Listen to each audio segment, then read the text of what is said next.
বাংলাদেশ জামায়াতে ইসলামী ফেনী জেলা শাখার উদ্যোগে সুধী সমাবেশ হয়েছে। শনিবার বিকেলে ফেনীর একটি কমিউনিটি সেন্টারে এই সমাবেশে প্রধান অতিথির বক্তব্য দেন জামায়াতের আমির ডাক্তার শফিকুর রহমান। সভায় ফেনী জেলা জামায়াতের আমির মুফতি আব্দুল হান্নানের সভাপতিত্বে বিশেষ অতিথির বক্তব্য দেন কেন্দ্রীয় নায়েবে আমির ডাক্তার আবদুল্লাহ মোহাম্মদ তাহের, কেন্দ্রীয় মজলিস শুরার সদস্য অধ্যাপক লিয়াকত আলী ভূঁইয়া, ডাক্তার ফখরুদ্দিন মানিক, জেলা সেক্রেটারি আব্দুর রহিম সহ অন্যান্যরা। প্রধান অতিথির বক্তব্যে জামায়াতের আমির বলেন, কয়েকদিন আগেও বলা হতো আমরা উন্নয়নের মহাসড়কে উঠেছি। এ মহাসড়ক দেখা না গেলেও তারা এই মহাসড়কে উঠে দেশ থেকে ২৬ লক্ষ কোটি টাকা নিয়ে গেছে, যা আমাদের দেশের কয়েকটি বাজেটের সমান। কিন্তু দেখেন, তারা দুইটা কথা খুব বেশি বলতেন, গণতন্ত্রের চেয়ে উন্নয়ন বেশি প্রয়োজন। এটা বলতেন কিনা তারা? তার মানে গণতন্ত্র তারা স্বীকার করত না।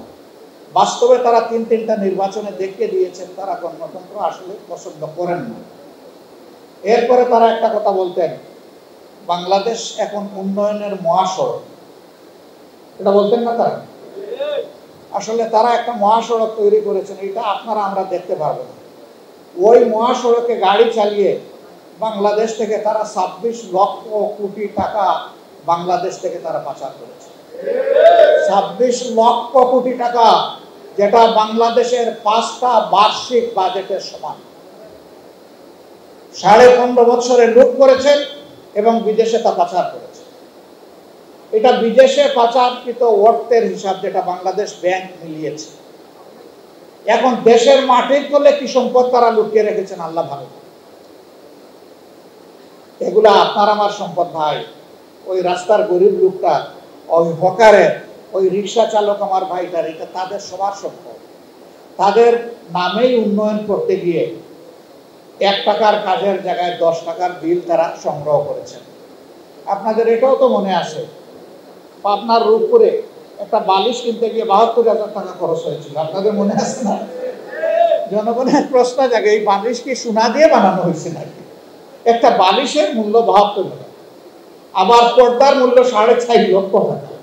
এই তো ছিল বাংলাদেশের উন্নয়ন।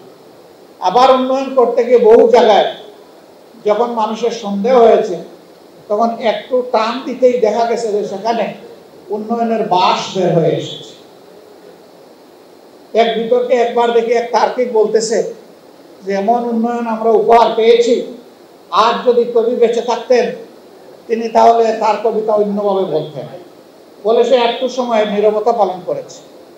এরপরে বলতেছে, কবিতায় আছে, বাঁশবাগানের মাথার উপর চাঁদ উঠেছে ওই, মাগো আমার সুলভ বলা কাজলা দিদি কই।